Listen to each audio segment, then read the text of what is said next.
조갑제 TV 시청자 여러분 안녕하십니까? 2021년 10월 27일 오후 4시입니다. 국민의힘 경선 시작 때만 해도 윤석열 전 검찰총장이 압도적으로 1위를 할 것이라는 예측이 많았는데 이제 달라졌습니다. 윤석열, 홍준표 현재는 누가 될지 모르겠다. 막상막하다. 홍준표의 역전 가능성도 있다 하는 이런 여론조사가 많이 나오고 있습니다.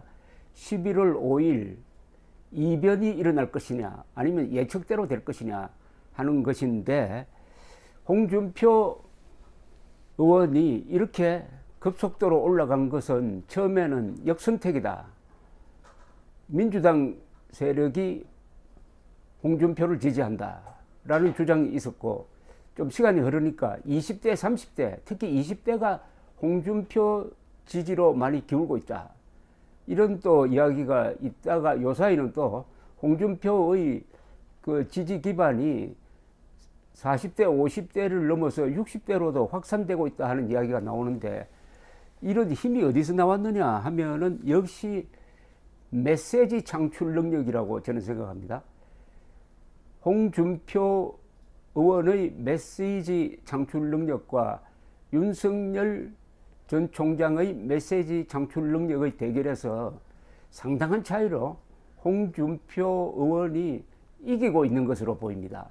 이 메시지를 만든다는 것은 요사이는 정치의 가장 중요한 부분입니다. 메시지는 짧아야 합니다. 그런데 윤석열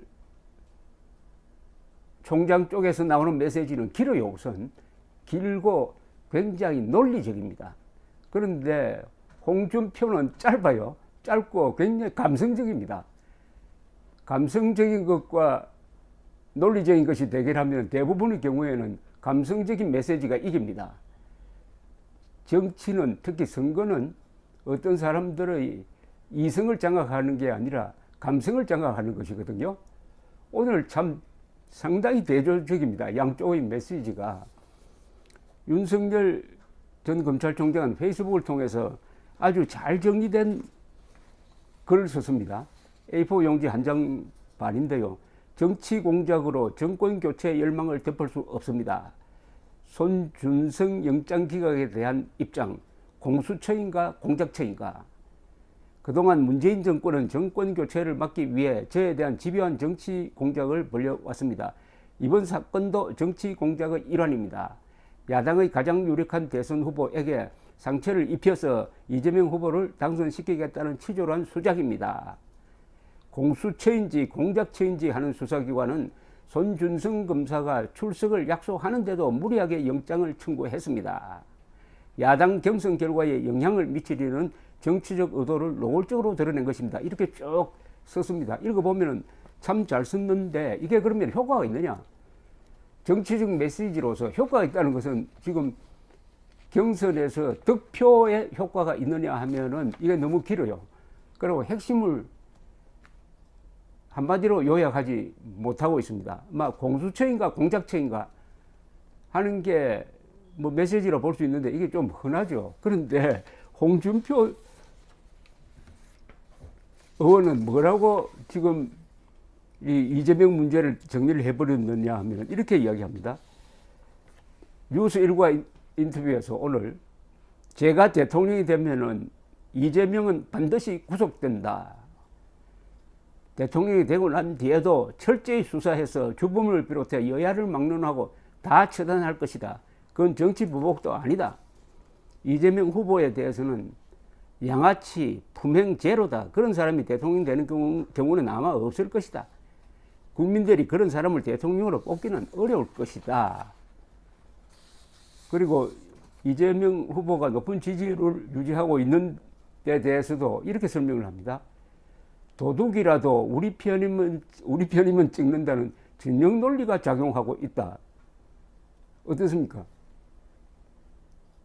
윤석열의 긴 입장문과 이 홍준표의 몇 마디 말이 어느 쪽이 더 득표에 도움이 될까요? 그러면은 왜 이런 메시지가 다르냐? 이 홍준표 의원은 이 국정에 대한 실무 경험이 많습니다. 더구나 여당 대표를 했고요. 그 다음에 경남도지사를 했습니다. 상임위원회는 안 거친 데가 거의 없다고 합니다. 그러니까 국정의 실무, 그 세부사항에 대해서 아주 정확할 뿐만 아니라 이런 메시지 관리를 한 경험이 있습니다. 그동안 짤막짤막한 페이스북을 통해서 특히 이재명을 잡는데 아주 선수였습니다. 또 이 유튜브를 운영한 경험이 있습니다. 그러니까 이 메시지 창출에 대해서 본능적인 어떤 DNA 같은 것도 있을 뿐만 아니라 경험이 있습니다. 그리고 자기가 직접 메시지를 만든다고 합니다. 다른 사람이 써오는 것은 그냥 참고고 거의 대부분이 자기가 직접 만든다고 그러는데, 윤석열 전 검찰총장은 이 법률가니까 용어 구사가 신중할 수밖에 없습니다. 법률가는 원래 이 앞뒤가 맞아야 되거든요. 그러니까 홍준표 의원처럼 돌출적인 자극적인 글과 말을 하기가 힘들어요. 그러면은 길어집니다. 이게 글이 길어지고 설명이 좀 논리적이지만은 어떻게 보면 좀 장황해지죠. 그리고 이 참모의 문제입니다. 윤석열 캠프의 면면들을 보면은 다 성공한 사람들이 많은 것 같더라고요. 뭐 언론인 출신도 있고 학자들도 많고 뭐 장성들도 많고 그리고 기성 정치인들도 많은데, 문제는 이런 사람들이 엮이면은 관료적인 타성을 보여주는 경우가 많습니다. 관료적이라는 것은 무슨 일을 할 때 절차를 따지고 하다 보니까 시간이 걸립니다. 이 정치는 스피드가 매우 중요합니다. 김영삼 전 대통령이 여러 가지 점에서 모자란 점도 있었지만 왜 이 사람이 대통령이 되었느냐? 한마디로 이야기하면 결정이 빠른 사람이었습니다. 그런데 윤석열 전 총장은 좀 굼뜨다는 느낌이 듭니다. 그리고 그 주변이 관료적 타성을 보여주고 있다는 생각도 들고, 이게 또 본인 성격과 맞고 이러다가 보니까 메시지가 늦게 나올 뿐만 아니라 오늘 소개한 것처럼 길게 나오기도 합니다. 이 메시지 창출 능력의 승패가 어떻게 되느냐, 아마 이번 11월 5일 결과에 큰 영향을 끼칠 것 같은 생각이 듭니다. 홍준표 의원은 오늘 또 외교 안보 정책에 대한 자신의 대안을 냈는데, 이 대안도 보면은 굉장히 구체적입니다. 코리아 퍼스트 외교 정책을 펴겠다. 그러니까 아메리카 퍼스트를 땄네요. 코리아 퍼스트. 아메리카 퍼스트는 트럼프의 외교 정책인데, 사드를 한반도에 추가로 전개하지 않거나 미국의 미사일 방어 체계에 가입하지 않고 한미일 안보 협력을 군사동맹으로 발전시키지 않겠다는 문재인의 이 삼불 정책을 아예 폐기해버리겠다고 이렇게 했습니다. 말은 이렇게 해야 됩니다. 삼불 정책이 뭐 잘못되었습니다 이렇게 비판하는 것보다는 정책 대안을 내야 됩니다. 이 홍준표 씨는 아예 없애버리겠다고 했습니다. 이렇게 이야기를 해야 보통 사람들이 이해를 합니다. 그것 말고도 아주 좋은 대안이 많습니다. 특히 미국과 핵 공유 협정을 추진하겠다. 북한이 핵을 가졌는데 우리도 핵으로 대응을 해야 되는 거 아니냐. 그러면은 나토에서 하는 핵 공유 정책을 한반도에서도 그대로 도입을 해보자라고 하는 이 시도는 매우 실현 가능성도 있고 북한의 핵 문제를 근원적으로 해결하는 방안이기도 합니다. 그런데 이런 참신한 이 정책 대안이 윤석열 캠프에서는 잘 나오지 않습니다. 그것도 조심하겠죠. 이 핵 공유 협정 논의를 붙이면은 안보 전문가들은 이것 때문에 안 된다, 이것 때문에 안 된다 하는 경우가 많습니다. 그러나 이것은 그런 안보나 외교 전문가보다 더 높은 수준에 있는 정치의 영역입니다. 정치가가 상상력을 발휘해가지고 국민 투표에 붙여가지고 자위적 핵무장을 한국인의 주권적 선택으로 만들겠다. 이런 공약을 한다면은 아마 이번 대통령 선거에 세계가 아마 이목을 집중할 겁니다. 거기에 중국도 끼어들고 북한도 끼어들고 할 겁니다. 오히려 그게 보수 정치인으로서는 유리한 점이죠. 주도권을 잡는다는 거거든요.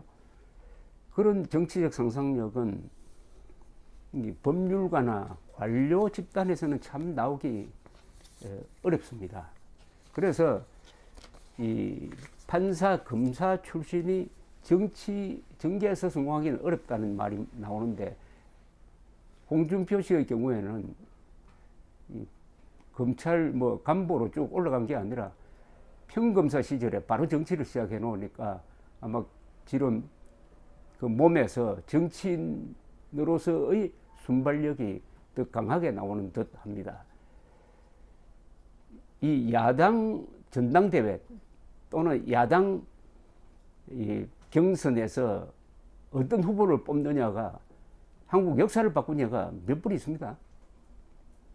1970년 김대중 후보가 김영삼을 꺾고 대통령 후보가 된 점, 1979년 5월 불리하다고 생각했던 김영삼 씨가 이철성을 끌고 신민당 총재가 되어가지고 대여 강경투쟁을 했고, 그것이 11.6으로 연결된 점, 2007년 이명박 박근혜의 치열한 싸움 속에서 이명박 후보가 근소한 차이로 이겨가지고 그 대선에서 압승한 거, 그 정도의 큰 임팩트를 줄 수 있는 이변이 오는 11월 5일에 일어날 가능성을 배제할 수 없다 이겁니다.